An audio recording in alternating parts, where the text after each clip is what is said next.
Hello,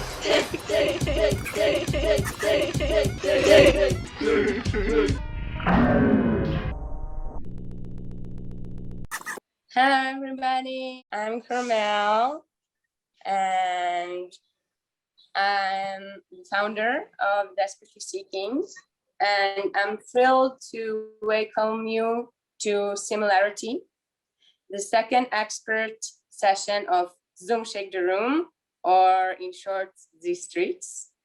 To remind you all, the sessions take place once a month, every last Friday at 3:30 CEST. And if you want to join the live action role play and play an active role in our discussion on Zoom, you can go to our website. The LARP page on our website shows you all the necessary details to register. That's desperatelyseeking.online/LARP. So there, you can watch the entire live stream and backstage sessions, catch up with the story we had so far going on. But before we move to the main event of today's session, I want to thank our sponsors, our ongoing sponsor since last year already, Schmoogle, Search Different, Talk Different, Think Different, our sister Facebook group, Grievance Community, Cats Are Evil and Fuck Them, and Air Diets, Stay in Shape by feeding off the love of revolution, only a French philosophy-inspired fitness program. And Asian stuff, it's cool, check it out. As always, I will be hosting today's meeting and today's event, and I will also be taking questions from our internal community chat in the DS portal, and also here on Zoom and on YouTube. And I'm happy to say that on our private DS community portal, we have 4,387 seekers watching. So this is going to be exciting. Also, once again, I'm joined by my right-hand DS community top ranks deep seeker, Gabriel S. Moses. Say hello to everyone. And deep seeker, Gosde Gango. Say hello to her. Oh, I love this. And today we're joined by Olga Shapirova. She's a doctor of linguistics from the Str Petersburg Nevsky Institute of Language and Culture. And since 2016, she is the head of the University of California. She has been researching language and digital youth culture for the past decade, and she has published several books on the current linguistic generational divide, the most known of which is titled How I Learned to Stop Worrying and Love Rent. Olga, I love this title. This is a great book. But thank you. Before I give Olga the word, I feel we have to address the images we just saw in the countdown to the event just now. As you know, the world was once again terribly shaken up last week by yet another school shooting. I want to believe that I'm speaking for all of us when I say my heart goes to all the victims, friends, and loved ones. As you may know, some of the victims are also confirmed DS members. sadly, this is not the first time our community is affected. These incidents of violence among youths are becoming way too frequent, and it touches us all. This is also why I am relieved to have Olga with us, because she might be the best person to ask right now why this is actually happening. To those of you who read the event description, our main focus is the relation between technology language. But Olga's work points a very disturbing connection between all of this, and in a very compelling way. Olga, thank you so much for being here with us. The floor is yours. Thank you for having me. It is a great privilege. I'm very excited to be here. I must apologize in case I consult with my notes. So please accept my apology. Shall I begin? Is there anything that you would like to add as a little bridge to perhaps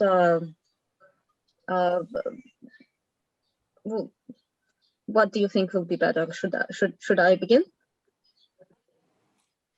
Yes. All right. Then there are some very interesting and very disturbing little facts that I have been observing for the last decade. Some of them may be found in the books, and especially in the most recent one that you have just mentioned. Thank you, by the way. I'm most pleased with the waves that this publication was able to create. And I suppose that is also the reason why you have invited me to be part of this discussion. Yes, there are a few very interesting phenomena happening. There is this new particular layer of language that some of us, the older people, perhaps are not able to follow anymore. We see it as a very peculiar gibberish.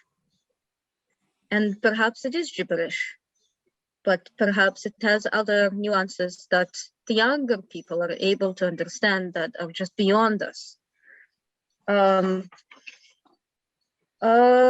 is the Google SynT that is particularly fascinating. Would we use a visualization, Gabriel? You have offered to.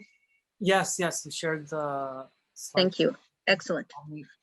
So Google SynT is a fascinating, massive vocal translating device that is able to synchronize talk, the default language, into simultaneous translation into English syntax, which means that it uses English as a model, and it turns every language into a simplified form grammatically identical to English that allows every person in every part of the world to communicate with each other. But we're noticing a strange phenomena where everything is being strangely turning into something slightly less coherent that we can no longer follow. And the question is, what is actually causing that? So just so I understand correctly, so we all know about Google SynT, right? That was basically Google's recent radical revolution. That's, I mean, not news to anyone here. Basically, this is what allows us today to translate simultaneously, kind of like the Star Trek science fiction utopia. but I guess I was not aware of what you just said, that basically what is happening there is that everything is defaulted to English syntax. So, Correct. so that means that that in a way we're all talking some kind of English, even when we're speaking. If I'm speaking to someone who's talking French, they're still talking French, or are they talking? I'm not sure I understand how the technology, because there was a lot of criticism about this.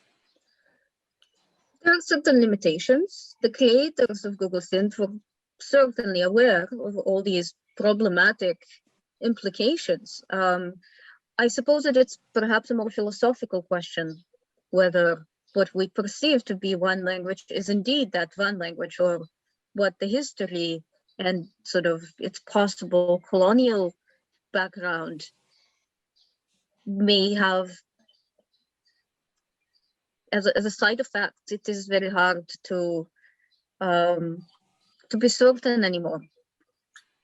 Okay, because most of the criticism that I actually read was that it was the language revolution that really functions as this lingua franca that basically warped every language around the world into a kind of English. So you do have the vocabulary of French still, and you do have the vocabulary of Turkish or Russian, or I don't know how it affects other regions, but the structure of the language is English, and this is a decree by Google.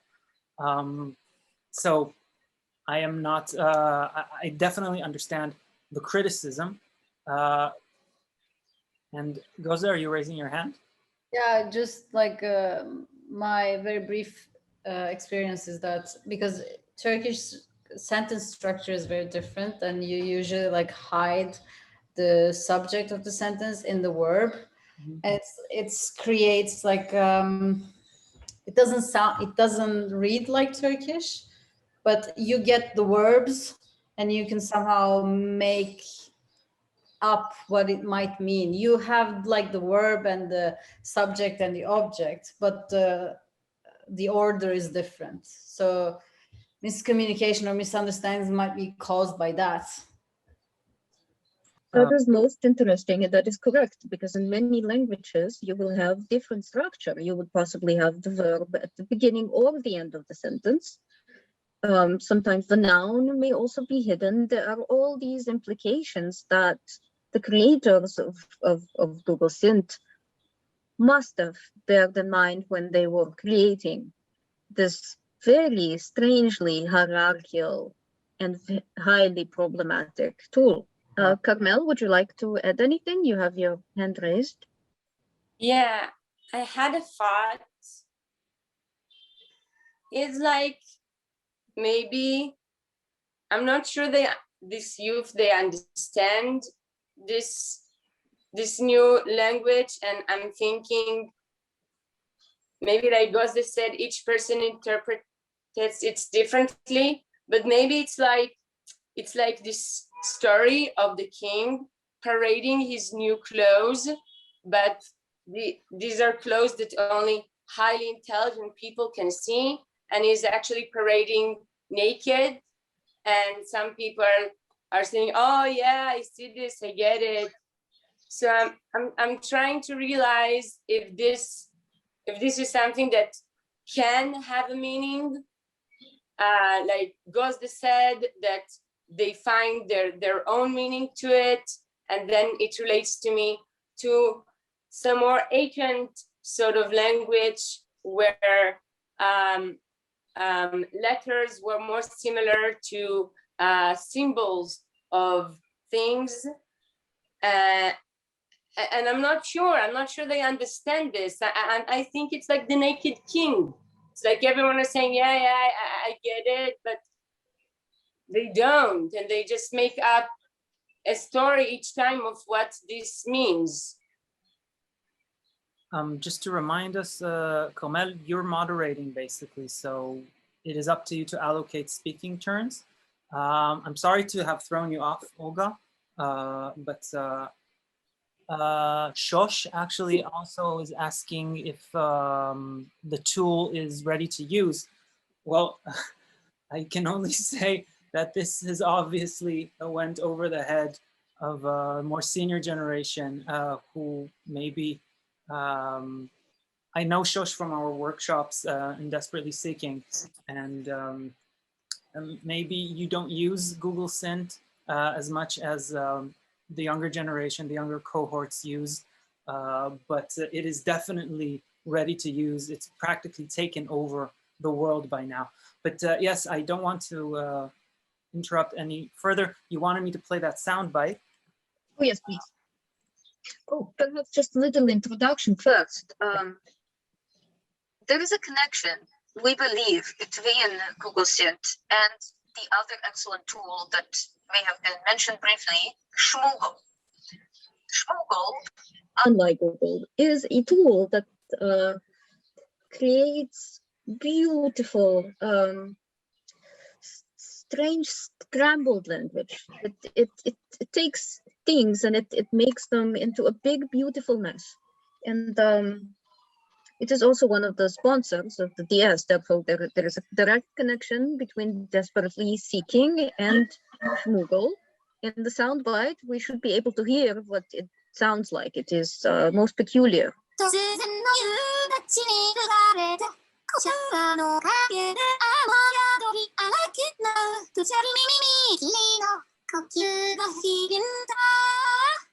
So what we heard right now is what Schmoogle calls Schmoogle rant, random talk, right? This is also what you showed on the image. Yeah, and definitely we have been working with Schmoogle closely, and that was Schmoogle's reaction to Google SynT, Schmoogle rant. The attempt, if I understand correctly, was to create a scrambled language which would be non-hierarchical, which will be more politically correct than the previously aware existing search engines. Mm-hmm. So it was quite a utopian idea, but the results were quite fascinating. And this brings me to the next point. Like you said, the young people are using these tools, and the way that they have been used is a little mysterious to us older people because we are not able to understand it anymore. It seems that the young people are using this language as some sort of code, and it is possible that the language itself means nothing at all, but it creates actions. It creates beautiful, intricate, dangerous actions that turn into violence in the real world. So what we heard right now is the rant use of what the Zoomers, the younger generation, is using, because if I'm not mistaken, Schmoogle rant or random talk is basically a tool that instead of defaulting everything to American English syntax, it defaults it to other languages, right? So it takes the syntax of French and everything you translate suddenly becomes translated under the surface to French. It does create chaos unless you on the other end know that that is the right syntax. So it creates a sort of encryption, of a more egalitarian encryption that also allows a certain agency to the people using random talk. That's what I understood. But this, what we heard right now, was completely warped. That was like a corrupt message of Schmoogle rant. This isn't what I get when I use random talk, for sure. So this is what the kids are coming up with? And it seems that it creates action. There is some sort of performance that the language is turning into. And that is what we don't understand. It is a mystery to us. So we can only examine the result, and the result is that there is actual fundamental changes in the world, the way we know it. Are you talking about the virus that we're also seeing right now? It is a theory. We can call it virus if you will. It is not proven. But if you like, I could go into more detail into my own theory about the subject. Could you explain a bit more what this phenomena is that is happening online that is considered a virus but is not proven? It is the changes that these programs have allowed language to take. It is the changes that have turned language into something that we don't understand. It could be gibberish, it could be something else. It is possible that the younger people are actually able to use it in some ways that are just beyond us. You mean what we've been seeing recently? Correct. Yeah. It seems to trigger some sort of memory.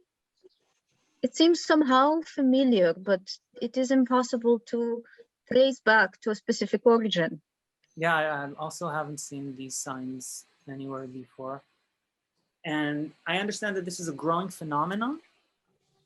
It is, I think more and more people are testifying that they are feeling some sort of strange, ghostly nostalgia towards these strange symbols that are popping everywhere on the internet. The entire internet is turning into this.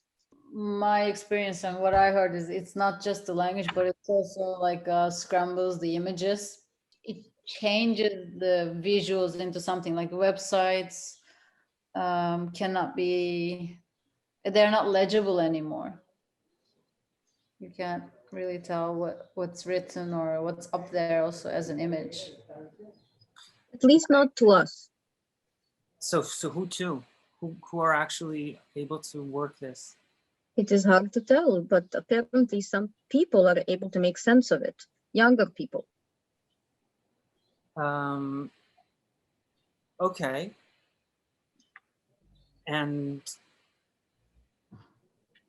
you're connecting this how? Well, I have a theory. It's a theory. It is not proven. It is something I am researching. I'm not the first one to try to explain it. There is a thinker who coined the term disorienté. And disorienté by Bernard Bougebra is a really interesting concept. It is describing this strange feeling of confusion whose source is not very clear. It triggers a memory, but we cannot trace the memory back to a specific incident. It is just an amnesia, a collective amnesia, if you will. And it seems to be taking hold of entire societies, entire cultures. So I'm sorry for doing this a bit back and forth. I know that you said that you already prepared your points, but I'm just trying to understand the reality that we're looking at here. So you're saying that there's a direct connection between Google SynT, Schmoogle Rant, this thing that we're seeing online in the virtual world that's just scrambling the visual code and the linguistic code, and this new phenomenon in actual present reality. This, how'd you call it? The disorient? The disorienté. It's French. Yes. I see. Is it? What? As it, or is it? We don't know what is which language anymore. Yeah, No, exactly. I presume so. I thought that disorienté was a term by a particular philosopher, which is what Olga. Yeah, I was just joking. So what is the connection, basically? It is just a theory. Mm-hmm. It is perhaps a little bit unusual, but I have a very strong hunch that these things are all connected. Correct. It is possible that outside of this realm, outside of the realm in which we all communicate right now, nothing else exists. It is possible that everything has been funneled into this experience of a reality that is a simulation. Okay. And it's possible that outside of this, strictly speaking, there is nothing else anymore. And so the rules can be warped to serve the purpose of this platform. So basically what we're seeing is some kind of a weird feedback loop. You could say so. It is digital. It is hard to say if there is any physical existence anymore. It is possible that everything is turned into this, what we experience right now. I'm not sure if I get it. I'm sorry. Language is just a manifestation of a state, but the question is there a physical existence? Are there languages anymore? Are there places? Is there a geographical existence? Could this all be simply put into one geographical dot that is entirely digital? Uh-huh. Olga, I want to bring up a conversation thread we had in the community regarding what you were just talking about. What is this existence, a physical existence of language? And on internet, language is it's data, right? It's mostly it's data, so it's like a file, and it seems like today everything is compressed. Everything is compressed, and not just trying to simplify it like maybe Google SynT, but all of this. I have this. Okay. I think it's all been compressed, and it's like it's not really encrypted inside for having a translation, a key that opens up for us to understand what is happening, what they're talking about. It's just those compressed files, those compressed language sort of conversations. It might have started earlier with things that are more symbolic, like emojis and etc. And even then there was a confusion for the older generation, and having a dot at the end of the sentence, a child will tell his mother, oh, what's the problem? It sounds too serious. So, but today, what you're talking about, it feels like everything is compressed and it becomes an object of the internet, an object in the internet, maybe. I'm not sure exactly, but this is a feeling that is being felt all over, not just with myself sometimes and my mother, also with younger people that I do try to talk, not only in our community channel, also outside with some that are, I know them personally and they live at the same country where I do. What are your thoughts about like a language being existing as an compressed object? It is possible that we are outdated versions of ourselves. It is possible that we don't possess those types of encryption anymore. Perhaps we need an update.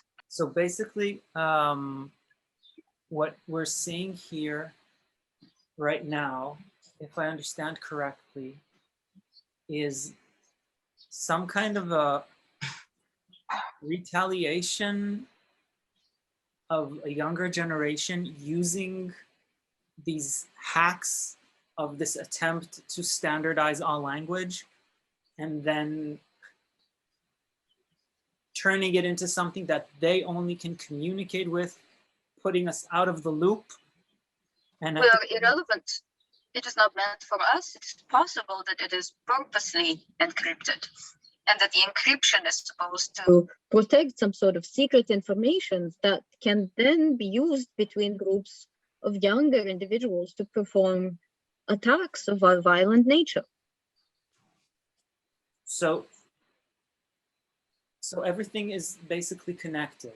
there's some kind of attempt to corrupt the virtual and render it dysfunctional. And at the same time, this also manifests in physical reality. People are actually becoming more, I guess, senile. This is what you described by the disorientation. So basically, it's older generations that are being disoriented, just like the web is being disoriented. And all of that is a direct result of the subversion of this monolithic language by Google SynT. That is correct, although my personal theory is that there is no physical anymore, and perhaps never was. So basically, the reason why all of these things are manifesting right now in physical space is because they are all virtual manifestations of the even more virtual world. I believe that everything is virtual, but yes. So nothing exists beyond this community? That's correct. It is a theory, but that's what I personally research. That is really fucked up. Pardon my language. Yes, goes there. Yeah, it goes there. I mean, you don't have to answer this, Olga, but like, I'm asking out of curiosity, and Karma said that you are a professor in the philology department and language department, correct? That is correct. I'm just wondering the journey you had from there to this literally really metaphysical point, and like how did that work? Started with my interest in youth cultures and the research of this new and very peculiar language. And it started a journey through a rabbit hole. It just kept going deeper and deeper and deeper, and it's a process. Mm-hmm. And I have certainly not reached its end yet. Mm-hmm.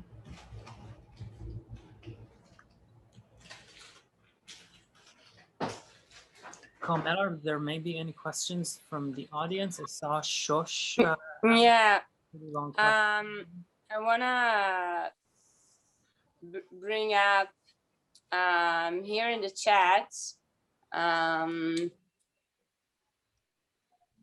So this language phenomena that she's talking about, they're asking how it relates to violent events, like we saw at the beginning. So you had those survivors from the attack, and we're trying to explain what happened and what was this person was talking about, and it was like it didn't speak in any sort of language we understand or understood. It was so the situation where maybe Olga can explain it better, where the phenomena of language of the internet being so different and ununderstood coming back to hit us in our day-to-day reality. So the syntax is outside of the virtual world. I don't think everything, maybe everything is virtual, but there are a few dimensions and it goes out of the dimension of the internet. It is very possible that is our experience of it. Yeah, when the survivor from this attack said that the shooter was speaking in tongues, then it's something that is not really understood to anyone, and trying to understand what she meant by saying that. I think this is one of the reasons we invited you here, to help us clear this, to have a more clear vision, understanding of this. Yes, Gabby, I'm sorry. No, it's fine. I think you're completely right. And I think also Olga's clarification really helps me understand what's happening here. So it's true. I remember this report, right? There was one of the victims kept saying they speak in tongues afterwards. There was a piece about that in The Guardian. And at first I thought that is because this is a very religious person, because speaking in tongues is something that has to do with religious ceremonies. But it could very well be that she's referring to what the shooter was actually saying. And maybe what we were actually hearing was, what she was actually hearing was someone speaking in rant, in this random talk, this warped, or kind of maybe verbalizing it themselves, not through this application. Maybe kids today already use this language themselves without the technology, and it just comes out of their mouths, and they're just, I don't exactly understand if and how they're communicating, because it seems like absolute gibberish. But that would also indicate that maybe maybe the shooter was somehow part of the movement using rant. Maybe the shooter was somehow affiliated also with Desperately Seeking, or at least influenced by someone in Desperately Seeking. So I mean, this raises a question, and this also connects very well to our conversation from last month, because we are experiencing this radicalization inside our community. So this might have been a manifestation of that. But if I'm trying to understand why these violent incidents are actually happening right now, it almost looks as if Zoomers now are trying to destroy the physical in order to remain only inside the virtual. This is how I connect everything that Olga has been saying so far. It seems redundant to have a physical version when the digital version is so much more superior, isn't it? So it's like a violent, non-verbal nihilism. If you will. But that's many implications. Well, that's harsh.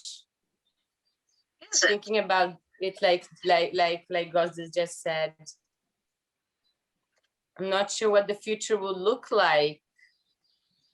It's almost as if the Fridays for Future kids that we had a couple of years ago have given up and are just, are deciding to accelerate the whole thing. Like push it to the brinks. Maybe, maybe there's a preference here. Die by your own sword instead of wait for climate change to take you. I also think today youth, sorry, Gabby, you're still talking. I think today's youth, and even, I'm not sure, youth we say from 12. Yeah, so I think even the younger ones, their understanding of what a revolution or trying to disturb or disrupt the system is only through the system itself. We live in a different era. It's not like the French Revolution. When we go out here in Tel Aviv to stand in front of the government's building and shout out loud, all that happens is people are getting arrested and there's a lot of violence. I think we are trying to save the world as we know it, and they see that this will just make the world die slower or be shit slower, and this thing that they're doing, they're just trying to make the pipeline get stuck, so everything will blow up and we will have to build it all from the beginning. But again, having all these new tools, some of the things Sarah wrote here in the chat that help us understand, then again, it slows everything down. So Gabby, where we will end up if there is one side trying to accelerate things and the other side is just trying to make peace and understand and create communication. I wouldn't. Where do you think it will take us? I wouldn't say that one side is trying to, make peace. There's just the Google. Translate maybe. There's the Googlearchy, which is just trying to standardize everything under this banner of globalization and making, the world connect. But Gozda, you had a question or you wanted to say something? Not questions, but like a couple of remarks. Like, yeah, Google is trying to create its own monarchy, maybe the Googleization of our minds or whatever. And maybe Schmoogle is trying to free us, to liberate us from that thing. And kids doing that. When Carmel, you said this is like, instead of saving the world, I was thinking Zoomers are not trying to save the world. They're trying to save themselves in a really jaded and given up way, which is understandable. So it's like when Gabi said, dying with your own sword instead of like waiting for the doom to come swallow you. They're also doing like killing with their own sword. So it's like, yeah.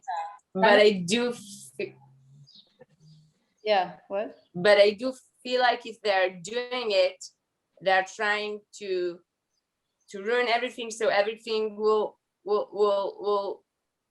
grow again differently. Maybe it's like when you ruin everything, there is new growth and things might be more pure, more clean, more true. And when I was talking about peace, Gabrielle, I meant that when they are trying to standardize language, it helps communication in this global era we are living at of day-to-day communication with people from foreign countries and foreign language, and foreign language means different traditions. And when you lose that,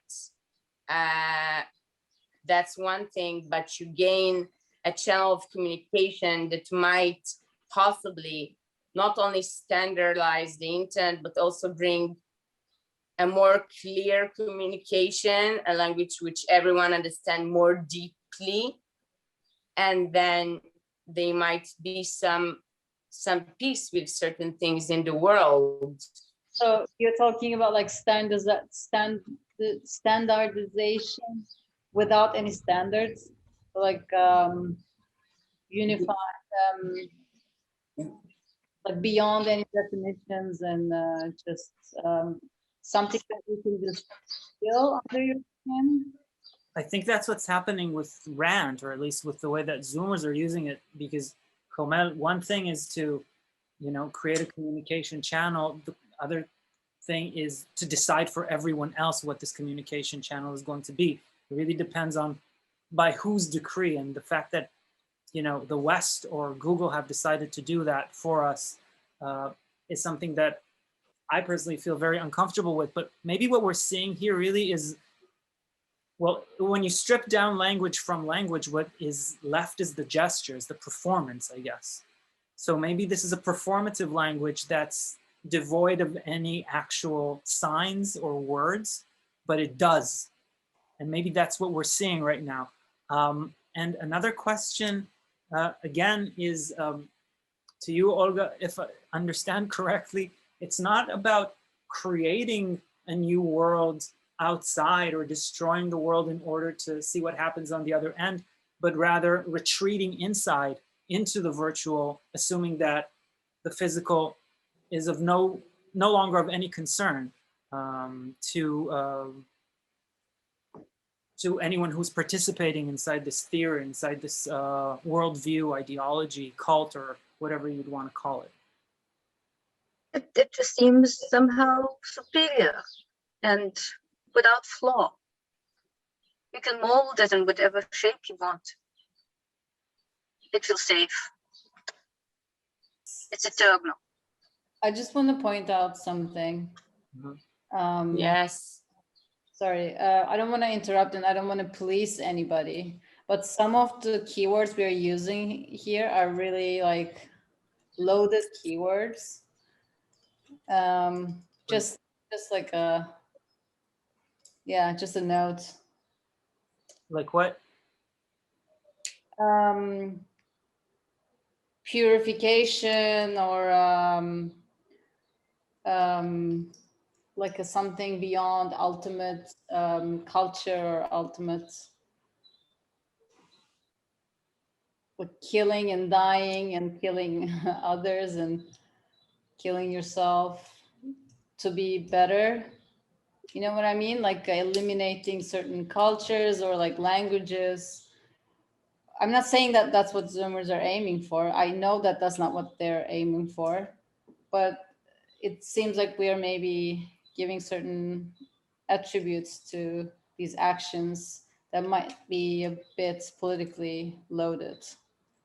I think that Zoomers are, if anything, they're reacting to it, retaliating against that. If there's any homogenizing force that is actually destroying cultures right now, that is actually eliminating attributes, eradicating language structures, again, under this crusade of connecting the world, that would be the Googlearchy, that would be the West, that would be, you know, this is exactly, I think, what Schmoogle originally was trying to point out.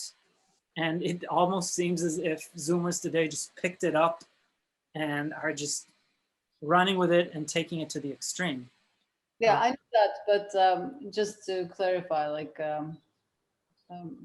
for people who are not that familiar with the Zoomer culture and the DS communities, youth might be misunderstood. But there are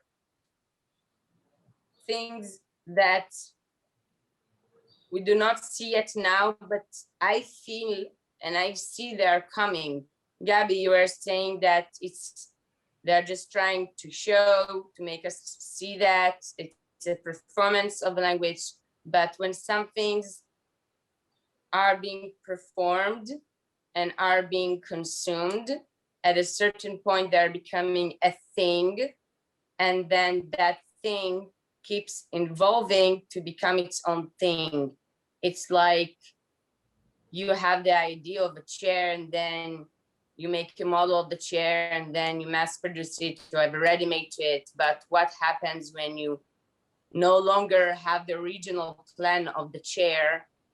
And so this performance, I see danger coming from there, and not only from Google SynT trying to standardize language, but also from this sort of protesting or just this is now hype. It's just like when avant-garde things become mainstreamed. These are things I'm concerned about. This is what I was talking about when I was saying this is like an object of language, and now it's going to be continued read, and people are going to try, just like there are a lot of people trying to say, oh, this philosopher meant this philosopher meant that. So people are going to try and understand what it means. And just like Olga is researching some parts of it, what happens when it will become a thing in the world? These are some of my worries regarding how communication might be beyond language, and language might not even be connected to it anymore in the future. Yeah, but I think, Olga, I think that's what you were hinting at, that this is exactly what we're seeing. This is the disorienté. This is exactly this moment right now in which there's an actual epistemic rift between generations. This is why so many more mature, grown-up people are basically losing touch with reality, becoming just more senile again. I use that word maybe a bit too loosely, because yes, on one hand, if I understand correctly, language is performance. Every language is performative. Every word does something, but when you strip the meaning down from the language and all that is left is the doing, you no longer know what you're doing it for. And for some reason, kids are comfortable continuing in that particular direction. I don't understand if they're on a crusade really, or if it's just something that is just beyond us. I really don't fully understand what's at play here. Can I ask? I'm a bit surprised. I have the feeling that you're all putting it on such a high academic level and maybe don't see the immediate thing that comes to someone's mind. I'm not that largely academically educated as you seem to be. I'm more a practitioner in the field. So why don't we just talk about the usual teenage rage? To me, it seems like, okay, this is just, they need some differentiation to people who are older than them, and this is how they do it. And we just have to accept that we are the older generation. I mean, I'm even older than you anyway.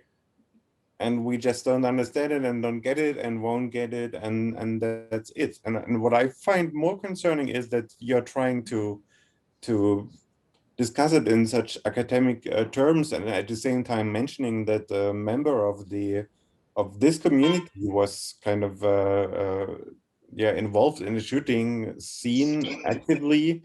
So this is putting me off a little bit, actually. You think that we are glorifying it? Yeah, I just have the feeling you're trying to explain it away, or you're trying to sort of rationalizing something in order to not be held responsible for it. I wouldn't say that we're trying to be held or not be held responsible for it as much as we're trying to understand what is happening. Yeah. Because the phenomenon that we're seeing right now is a lot extends far beyond these particular incidents that we have mentioned. Actually, Shosh shared with me this website that she found, and she also wrote here in the chat. My nephew, and I think it connects, just to give an example of the stuff that's happening right now online. So she wrote, my nephew Tom Schwarzberg has taken part in your workshops. I visited him once there and met Gabriel. True story. Now I'm working from Tom's computer, and I guess this tool might help me solve a problem I just faced. Okay. So being curious, I happen to have a quick look on Tom's open tab. Tom, I guess, is the nephew, right? As you speak, I realized that what you look about has just happened. In fact, in front of my eyes, everything was English, and suddenly it all changed, and I cannot read it anymore. So, and the link that you sent me to the website, oh, it's this one. So yeah, so it's also corrupted code, but also, I mean, I know. Do you know this, Francis? Are you aware of this trend? No, I'm a bit surprised. I just came here to this community in the hope of finding yeah, some kind of guidance or similar people thinking about similar things than like I do, and I'm a bit overwhelmed now. But yeah, I'm just new, so I'm learning about it, and maybe I get it a little bit more, and I intend just to stay with you to and check it out and see. But this maybe also explains why I'm a bit surprised that you're acting so cool about it, when at the same time you claim that this is sort of a major event that is happening there. And it seems disturbing to me. Gözde, Komal, do you know about this? Do you know this this website?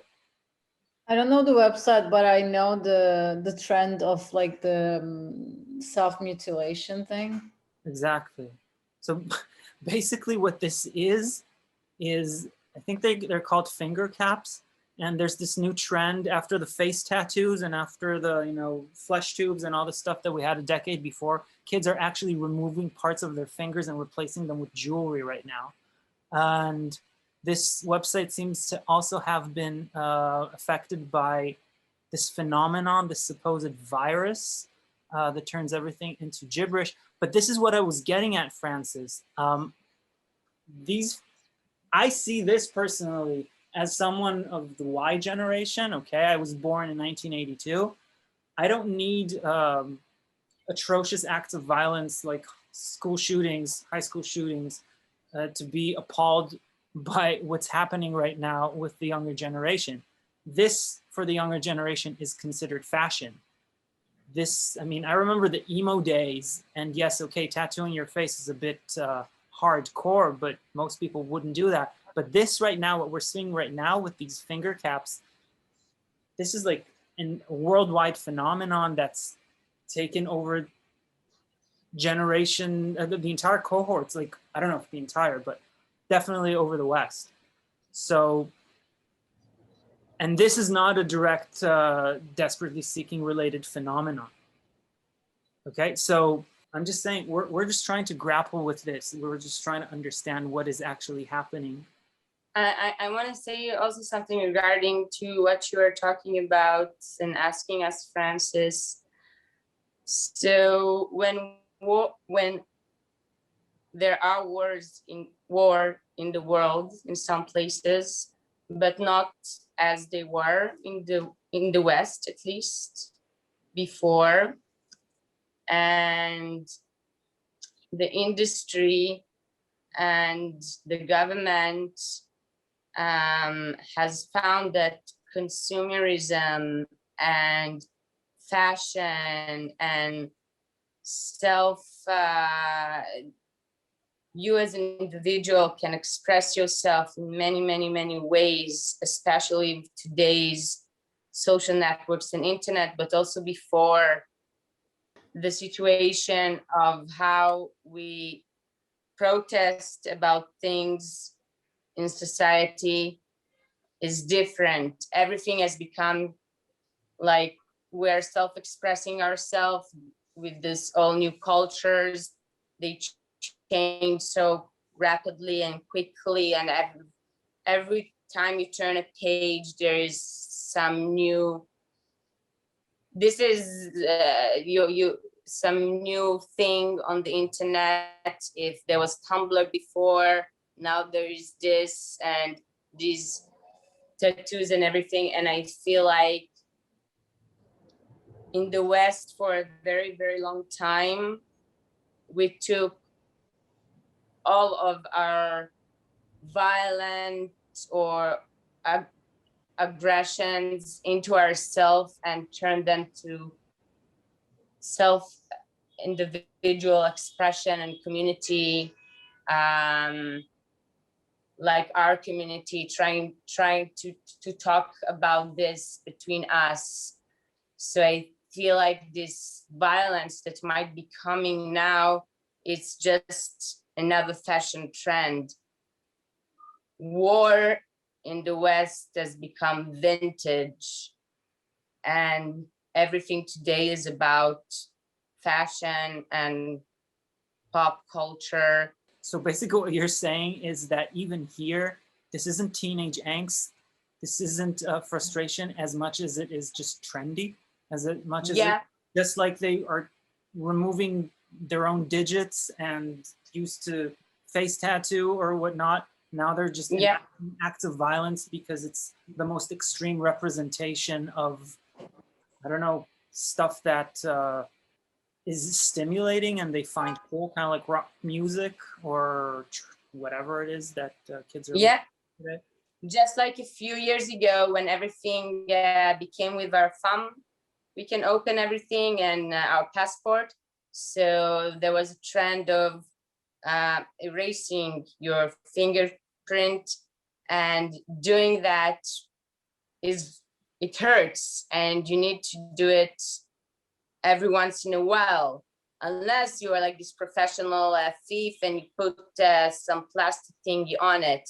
But most of what I saw on the internet and participated myself is some different processes where you can remove your fingerprint from your entire fingers in your hands. So I feel it's just another trend.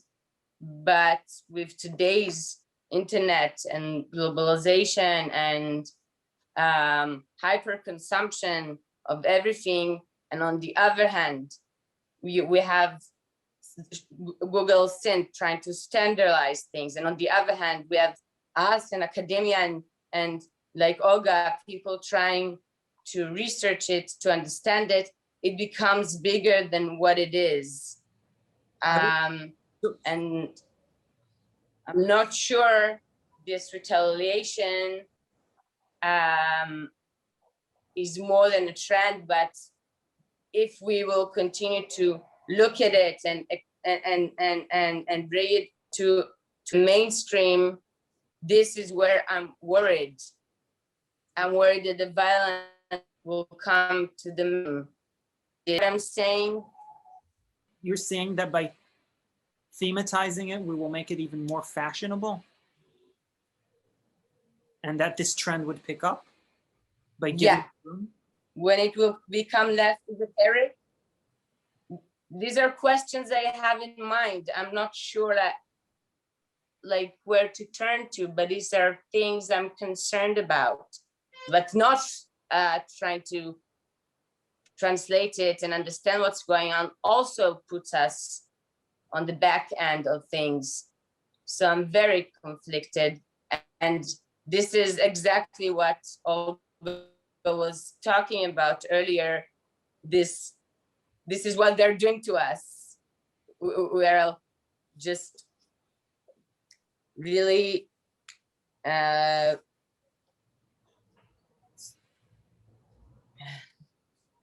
yeah, I'm sorry, I have no words for trying to. But I just wanted to ask Olga, are you at all concerned with what is happening? Because do you actually believe that we are living in the simulation? Because if so, then what do you care? I mean, I don't understand what your position on this whole thing is. It's quite neutral, really. I just observe.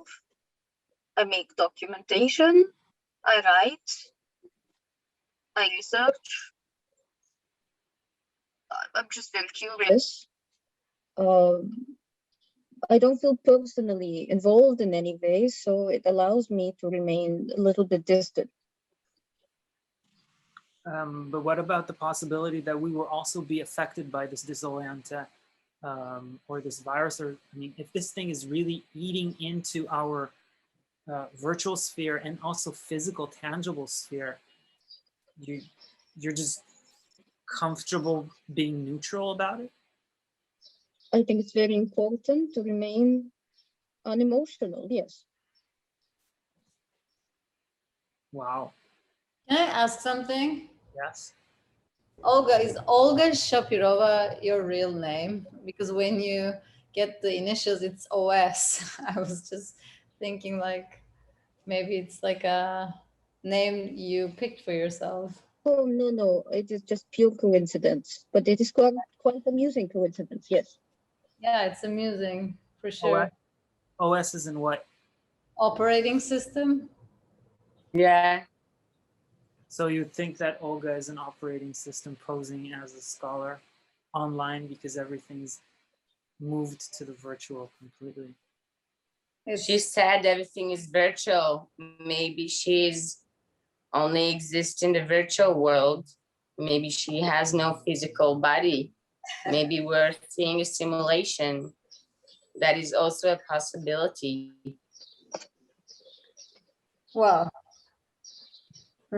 I was mostly joking, but me too. There But is I'm a small saying element of this, truth. Again? this orienta. Yeah. Olga, you were saying something? Oh yes, I was saying that even if you consider it a joke, there is still a small element of possible truth in it. That you are a simulation, that you are an operating system posing as Olga Shapirova. It is possible that we are all simulations, stuck in this realm together. And basically this is what the youths are trying to expose by just pushing us over the brink. If they are aware, it is possible that they don't know that they are part of the bigger system. Because what I got so far is that really they're responding very whimsically, very intuitively. It's as if with the loss of meaning of everything on one hand and the homogenizing of everything, then experience, it's kind of like your threshold rises, right? The more you feel that nothing is consequential, it's kind of, I guess, like the more you want to feel, the more radical the attempts to feel are, the more aggressive they might become. I don't know if to compare it to teenagers flirting with suicides attempts, not actually committing suicide, just cutting themselves in order to feel stronger emotion because they feel desensitized. So maybe what we're seeing here is also a reaction to this desensitization that's prevalent right now because of this homogeneous turn that Google has introduced with standardizing of all forms of communication. Olga, I have a question. You said you're not sure if they know they're part of the system or not. So this is one possibility. And maybe there is another possibility that they understand that also colonization exists everywhere. Yeah, so also on the internet. And they are maybe unknowingly part of this operating system that puts them out there to do this disorienta, only for us not to think that we are part of the simulation. Like if we show that there is some spread ends, then it gives us the hope to continue to do our part in the operation system we are at. So maybe they are unaware, but this is what they are programmed to do. So certainly, of course, in order for us to be able to perform our duty, we need to believe our story. Is that correct? Olga, you're giving us so much to think about, and see if we can just be in this threshold of disorienta as a way of living, and maybe not needing to have answers for these questions, just to document and follow it so we can continue to do our parts. I am personally uncomfortable with this position, I have to say. I mean, I'm also very uncomfortable thinking that Desperately Seeking has been radicalized to such an extent I mean, we did discuss the possibility of hijacking of this community by the Zoomer faction and the movement last month, but I mean, this is a lot more extreme than I had anticipated, and to realize that all this is connected to much bigger global events. No, I can't just, you know, take a neutral position and say, oh no, I'm just an academic, I'm just researching. I do feel that I should be politically invested, I mean, okay, the role of the artist allows me to play around with things and try stuff out, but it's still a position all the same. I can't just assume a distant objectivity like you are doing, Olga. I do believe that this will come back to hound and bite us in our little butts if, you know, if we take your suggested path. But yeah, I will entertain the thought that maybe all we are seeing here is actually a simulation reporting back to itself, and that we're at the heart of this all. It's very narcissistic. So one last remark from me. I feel some similarity to the way you're operating to the old philosopher of the ancient Greeks. They're just the way they operated was to look at the world, research it, document it, trying to have in mind different scenarios, and understanding that our physical aspects and our perception is quite different than other entities that surround us. And today they're just more species of entities. We're wrapping up. I want to thank again